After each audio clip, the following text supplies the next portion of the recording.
Now that's a truly inspiring space, and what great people, what a gift to the rest of us they're creating there in their wildlife sanctuary in the hills. I'd like to give a special thanks to musician Robert Skiles for composing the music that went with that piece to capture the spirit of the Kyle's gift to us all and our wildlife. He just happens to be neighbors of those folks. So thanks, Robert. Now we're going to turn our attention to Native Plant Week, appropriately after that piece.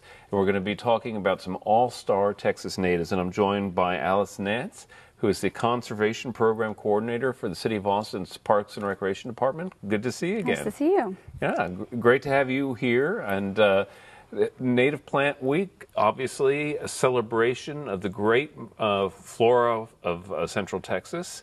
And as we just learned, it's absolutely essential for our wildlife to have the plants that they evolved with present here in the region. That's absolutely right, and it's wonderful that the state of Texas passed a bill to create Texas Native Plant Week, which will always be the third full week in October.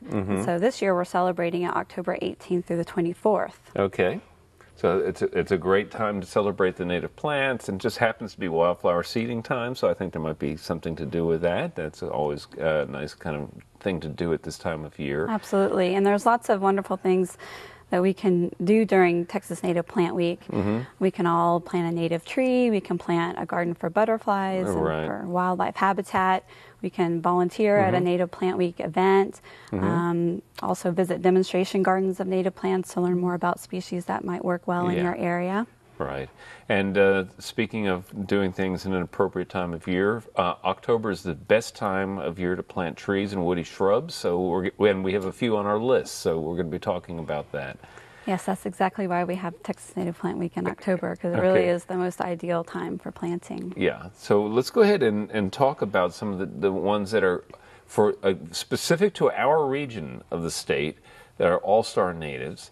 And one is the Evergreen sumac, and this is a plant that when I think of a good native alternative to a lot of those plants that were brought in from other places, like especially the dreaded ligustrum plant. This is one that really fills that need in our garden of a big evergreen plant. And it's a wonderful screening hedge as well, and it provides evergreen cover for wildlife. The berries are spectacular for birds and mammals, and more importantly, I already mentioned that it's evergreen, but that's really important in the winter when we don't have a lot of evergreen interest. Yeah, I like it too because of the glossy nature of the foliage. It is a lustrous looking plant, and one that it gets quite large. It kind of spreads around. If you have the room for a large plant, this is a really good choice. And we can't forget the fall color. That's one of our few trees, small shrubs with fall color, which is really wonderful to have here in Central Texas. Yeah, it turns a bronzy color, which is really lovely. So that's the evergreen sumac, which is a great plant for us, and grows in the hills or grows in clay. It's a really well-adapted plant. Another plant on the list, and I have to admit this is one of my all-time favorites, is Texas persimmon. And I love it primarily for the beautiful bark of the established trees, but it has all sorts of beneficial attributes.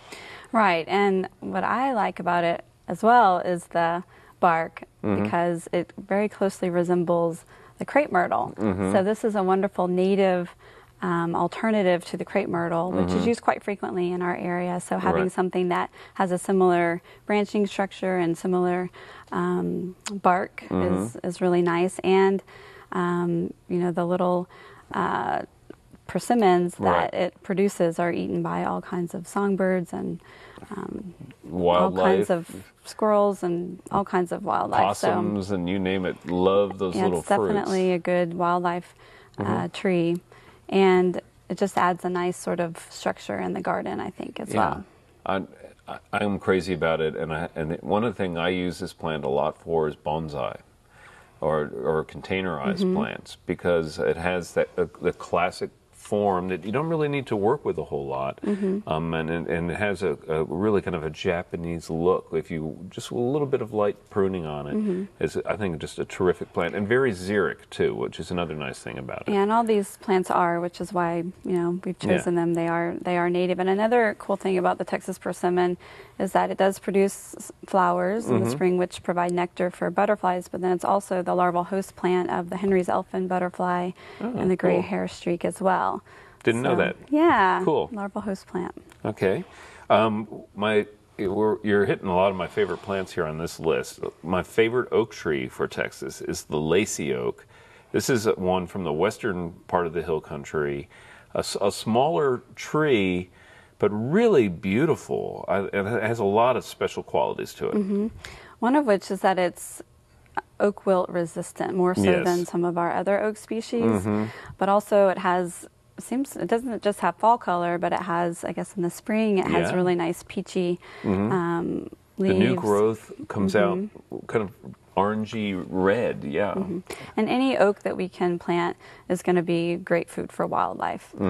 The acorns, of course, are the source of the food there. But the fall color, and then during the summertime, the leaves have that slight bluish cast as opposed to the dark green, which makes it stand out. And one of its common names is blue oak, so that's another tip-off about the plant color. Right, and it's also one of the smaller oaks, so it's not going to be real dominating in the urban landscape. So it's good for small urban yards like we have in the Austin area. Well, I love the Lacey oak, and I'm glad to see so many more of them being planted around town.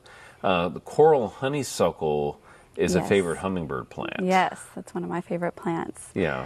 So yes, it's known for being a hummingbird attractor.